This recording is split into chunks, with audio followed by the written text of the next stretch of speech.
your kit was 25 feet of paracord, a 12-inch bent frame, and a pre-cut hide with 8 holes in it. Preferably, I would put more holes into the drum because it'll help pull the hide around the drum and make it more tight, more evenly. But because it's a beginner, more of a beginner's class, we're just gonna do 8 drums, and it'll be really simple. And what you're gonna do with your 25-foot paracord is you're gonna cut a 20-inch length off. I like to burn the edges so they don't fray apart. And with that 20-inch, I'm gonna put what they call a half-hitch knot at the very end. I call them safety knots when you're working with paracord. Okay, so we got a knot at each end of the paracord with that 20-inch length, and we're just gonna tie another knot, and this is going to be our center circle. When we're done tying the drum up, I'm going to show you a couple of different styles, but I prefer, when I make my drums, I prefer to make them in this style.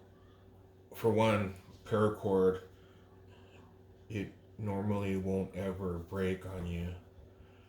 And so that's all that is. And these knots will make it so this knot won't ever come out right here. And this rope will break before that knot comes out. And so that's going to be a center string right there. And if you make it small enough on a 12-inch drum, if you make it small enough, this could be your handle, and that kind of skips a step, depending on how you want your drum to look. And we'll go over some of them things later. So also off of that 25-foot length paracord, we're going to cut a 65-inch length off. We're going to burn the tip on one side and make it, because it's going to be kind of like a little bit of a needle. If your holes are big enough on your hide, it doesn't really matter, as long as I like to burn it so it doesn't fray. On the other end, I'm going to tie a knot.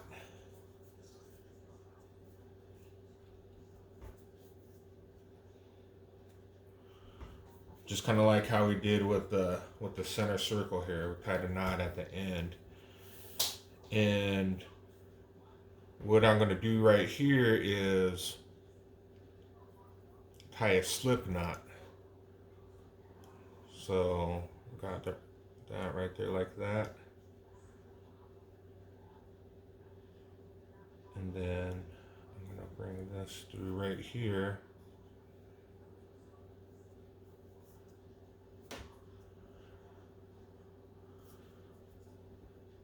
My experience is I've learned that I like to use a slip knot in almost everything on how I tie my things off. But the great thing about using a slip knot when you're tying up your drum is you can pull your string tighter, and then your knot will become tighter, and it'll hold when you take the slack out of the drum and you pull it tight. Slip knot will be as tight as the tension you put on it, and it'll hold it for the most part. And then I'll put another knot, but we'll talk more about that later here. So we got our slip knot here, and if I pull that all the way through, the knot will go away. And so what I'm gonna do is just leave a little bit of space right there, and I'm gonna just take the hole closest to me and put my paracord through there and pull the slack all the way through to where the slip knot is, right there at the edge.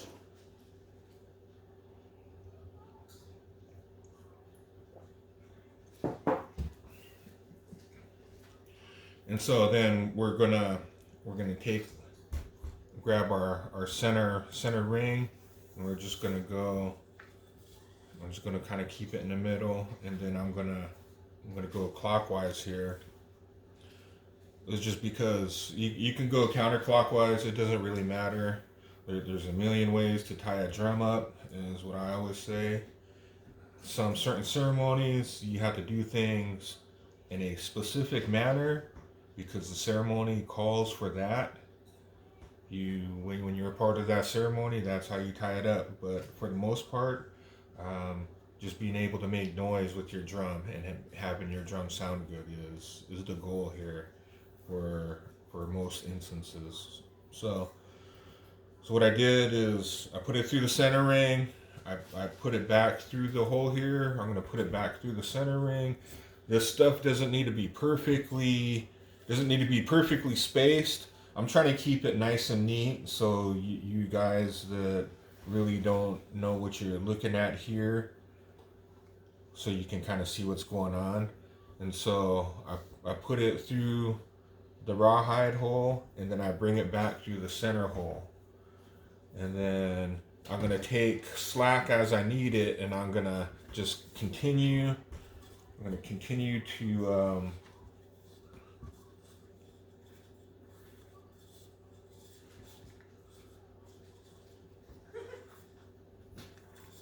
keep on doing the same process here as I go all the way through.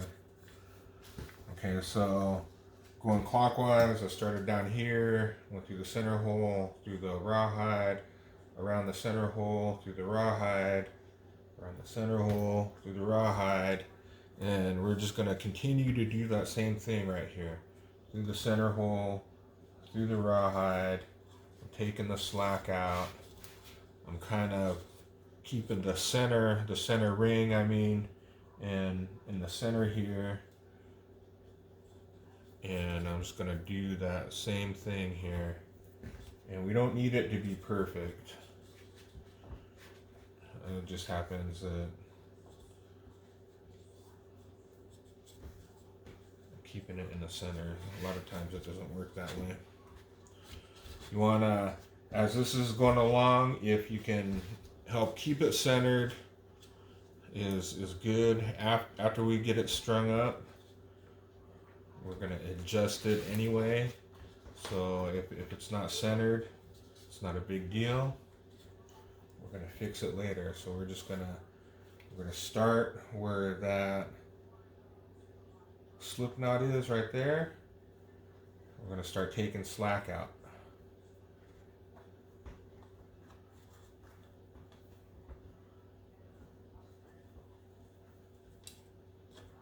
Just taking the slack out, and we're going all the way around.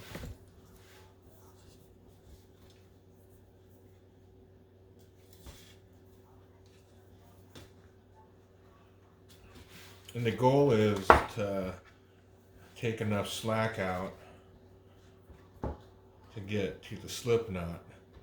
When you get to the slip knot, we're going to put the end we've been lacing through the drum. We're going to put it through the hole of the slip knot, and I just tighten it. I tighten the slip knot onto there nice and snug, so I can let that go, and that slip knot is going to hold it. So and that's the purpose of that slip knot. I want it to be able to move, to tighten when I need it to tighten.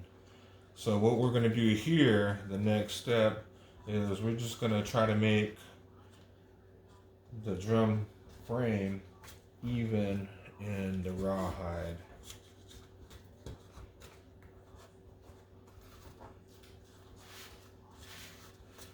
And just kind of go through and eyeball it. This has a little bit more slack over here, so I'm just going to pull the whole thing over. Now they both have a little bit of slack. I'm looking at this hole and the one opposite side of it to see how much slack you have going into the middle of the drum, because eventually all the slack is going to be taken out. And all this is going to be tight. You can kind of see the design that's going to happen here. Just kind of moving this knot in the center ring away from this other knot here, just so they don't all look bunched up. But from right here, we're going to start taking the slack out, and we're going to work at the center ring right here. We're going to try to keep that tension the same.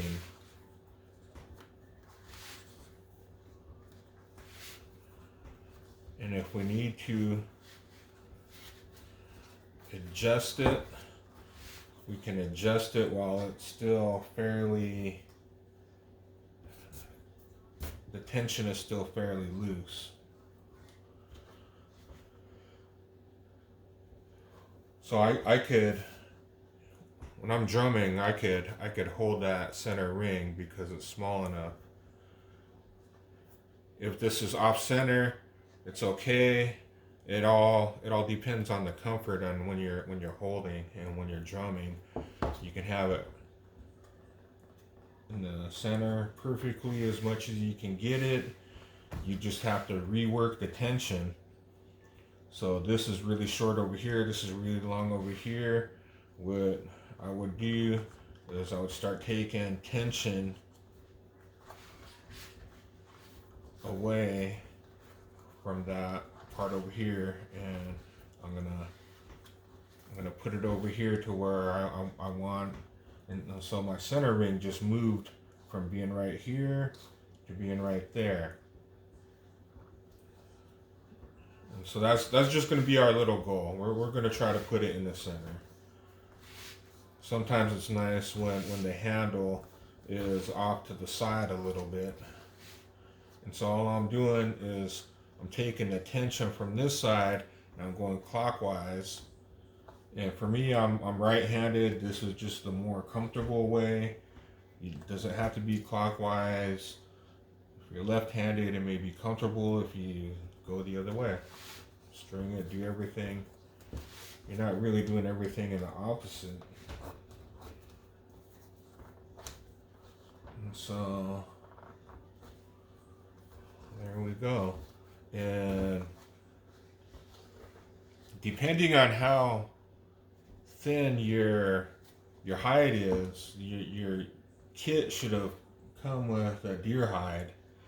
And these bent frames that they came with the kit, they're okay for deer hide. Deer hide it stretches real easy.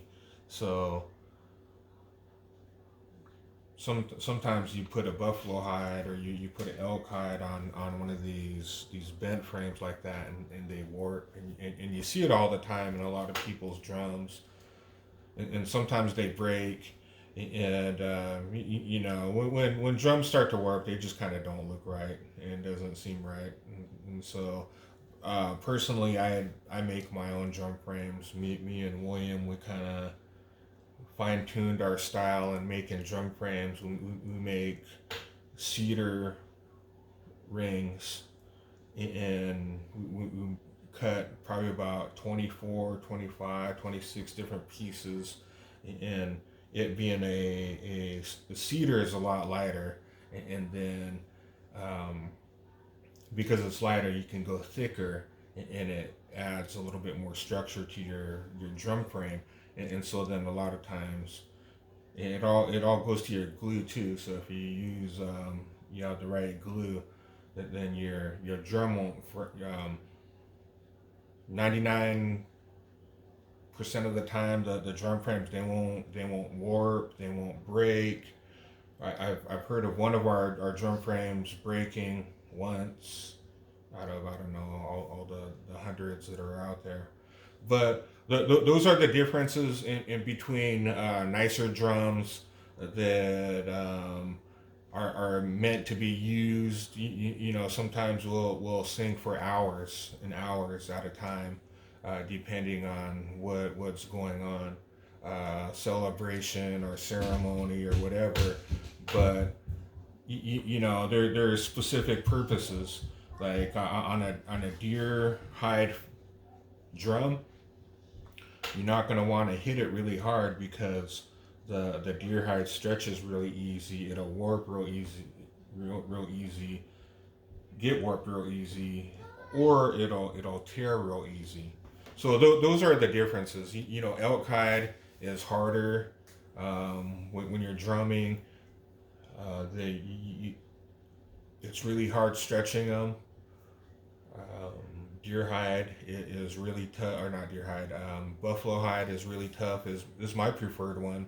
Is buffalo hide is really tough, and it's really hard to stretch most of the time, and they don't really rip.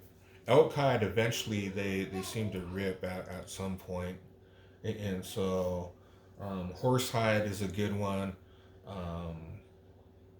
One of my favorite drums is all horse hide, and they all have their different tones and their different sounds and how they sound when you hit them, and so whether you paint them a little bit, if you paint them a little bit, it'll deaden the sound a little bit, depending on the type of drum tip you use.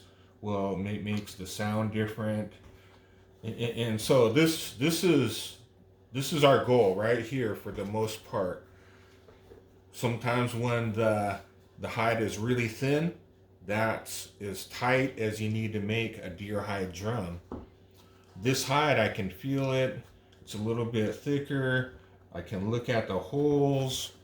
In the drum right there, and the hide is holding up pretty good. I'm gonna keep on stretching this one out. So I'm gonna start at the slip knot here, and I'm gonna pull on the center ring a little bit and take away from where that slip knot is at. And I'm just gonna keep on going clockwise, taking that slack, and I'm trying to pull the same amount of tension. And we're going to try to keep that center ring in the center as much as possible. Now at first it goes to the one side because it has more tension, but we're trying to put that same amount of tension all the way around. And I pull it when I get to that slip knot, and it pulls and it gets tighter and it just stays right there. And that's the great thing about a slip knot right there. So we're getting tighter. You can feel that tension a little bit.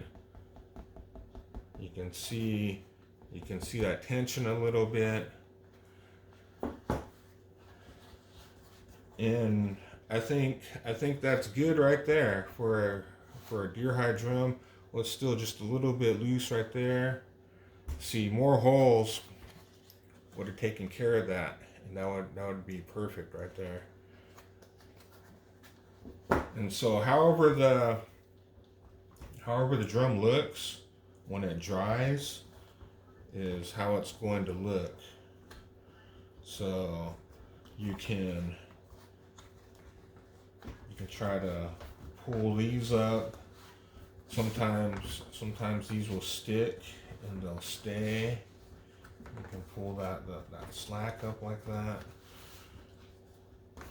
If you really want to, you can get a ratcheting strap, and you can do that, and you can fold it in, have that ratcheting strap, or some rope can also work. but I don't think I'm gonna make this one any tighter.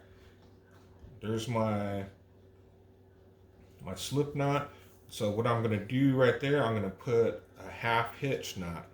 It's just a half of a knot. I'm gonna try to closer right here. And I'm just gonna put it right close up next to that slip knot right there.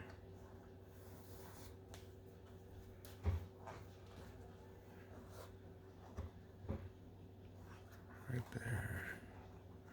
So there's the slip knot right there. And there's that knot. So putting that knot right next to that slip knot, that tension, that knot won't ever come out. This knot is going to make the slip knot just stay still right there. And so then the next thing I'm going to do is just cut it.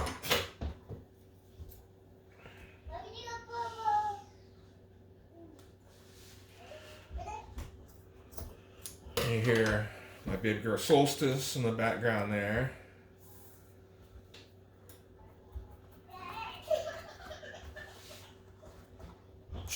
She's okay, you guys.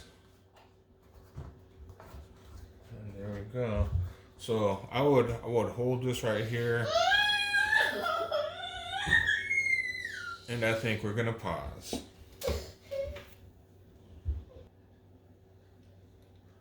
So a lot of times I like to leave just enough room in there so I could wedge my drumstick in there. And on bigger drums you can comfortably put the drumstick through the middle, and the tension of it will hold the drumstick in place. My rule of thumb is my drumstick could be a little bit smaller than my drum, and then I can tuck it away in my drum. It's easier traveling, easier taking care of. If you want to paint your drum, you can paint your drum. A lot of people use acrylic, but those are also all different subjects. So here's this drum is gonna dry, and this is what it's gonna look. This is what it's gonna look like when it's dried and it's finished. It's gonna, however it looks, it's gonna look exactly like that, and that's okay, depending on how you use it and how much you use it. You can also, while it's still kind of not dried yet, you can trim some of this extra stuff off of here if you wanted to. If you wanted to make it look a little bit more nice and neat. But just remember, it's rawhide. It's going to be hard.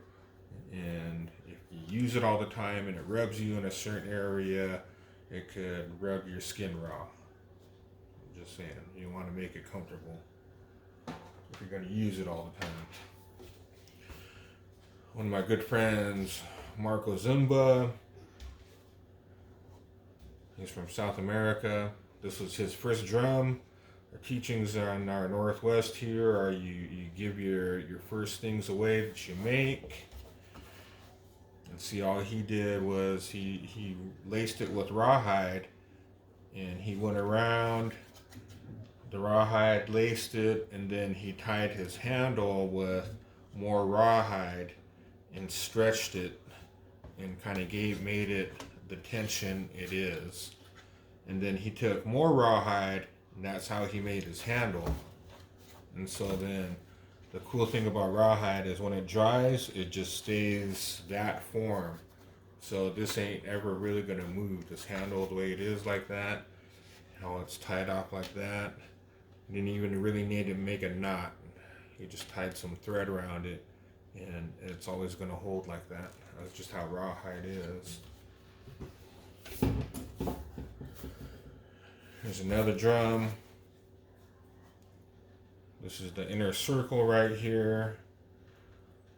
They went from right here, the lacing, weaving back and forth to the inner circle. And then They did like a star dream catcher type thing for the handle. You know, you can put your fingers however comfortable it is, however wide you need it. So this one, Willie Folks did. I don't know if he tied the drum. My dad bought it from him. My dad gave it to my son. But this is how he tied it. Seeing there's lots of different styles, lots of different ways. And I always like having a handkerchief for your handle. It's really comfortable. See, this is a cedar plank frame. Looks like he used regular wood glue for the joints. You know, you got to figure out what degree you're going to do if you're going to do those kind of frames. And then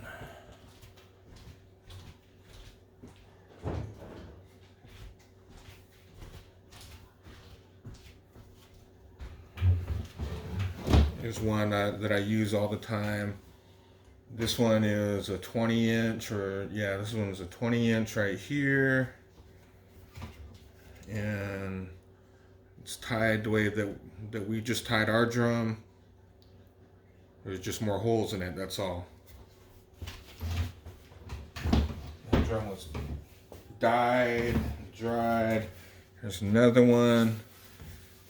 Let's see, this is what I was talking about with the drumstick being smaller than the drum. This one is, I think, this is a 22-inch drum. See, this is tied the same way, but they use 2 laces. And so this one's horsehide also, and it's dyed. And we're going to wrap it up with that. Thank you guys. Have a good day.